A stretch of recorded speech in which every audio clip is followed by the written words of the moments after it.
Shalom, selamat pagi. Renungan pagi Sabda Bina Umat Rabu 6 Juli 2022. Firman Tuhan pagi ini terambil dari 2 Tawarik 2 ayat 11 sampai 18. Demikian firman Tuhan. Dan Huram, raja negeri Tirus, mengirim surat balasan kepada Salomo yang berbunyi, "Karena Tuhan mengasihi umatnya, ia telah mengangkat engkau menjadi raja atas mereka." Lalu Huram melanjutkan, "Terpujilah Tuhan Allah orang Israel yang menjadikan langit dan bumi, karena ia telah memberikan kepada Raja Daud seorang anak yang bijaksana, penuh akal budi dan pengertian, yang akan mendirikan suatu rumah bagi Tuhan dan suatu istana kerajaan bagi dirinya sendiri. Maka sekarang aku mengirim seorang ahli yang penuh pengertian, yakni Huram Abi, anak seorang perempuan dari Bani Dan, sedang ayahnya orang Tirus. Ia pandai mengerjakan emas, perak, tembaga, besi, batu, kayu, kain ungu muda, kain ungu tua, lenan halus, dan kain kirmisi, dan juga pandai membuat segala jenis ukiran dan segala jenis rancangan yang ditugaskan kepadanya, dengan dibantu oleh ahli-ahlimu dan oleh ahli-ahli ayahmu tuanku Daud. Baiklah sekarang tuanku kirim kepada hamba-hamba tuanku gandum dan jelai, minyak dan anggur yang telah tuanku sebutkan itu, dan kami akan menebang kayu dari gunung Libanon sebanyak engkau perlukan dan membawanya kepadamu dengan rakit-rakit melalui laut sampai ke Yafo, dan engkau dapat mengangkutnya ke Yerusalem."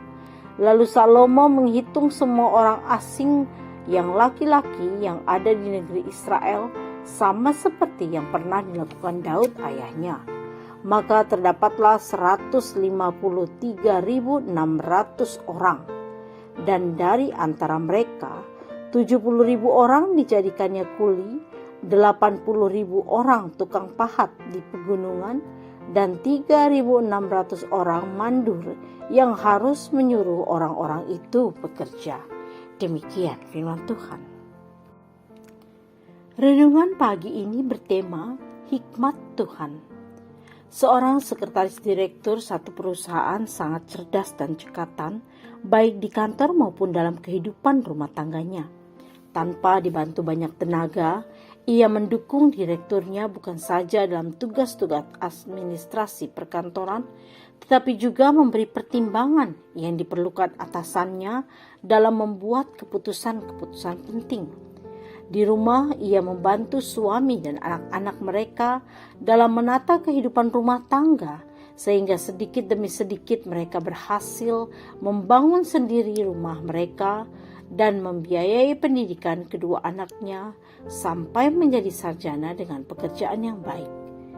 Menyikapi rencana Salomo yang ingin membangun rumah bagi Tuhan, berbekalkan persiapan yang sudah dibuat oleh Daud ayahnya, serta persiapan yang dia lakukan sendiri, ia berhasil mendapat dukungan Huram, raja negeri Tirus, yang memiliki kayu dari pohon-pohon gunung Libanon.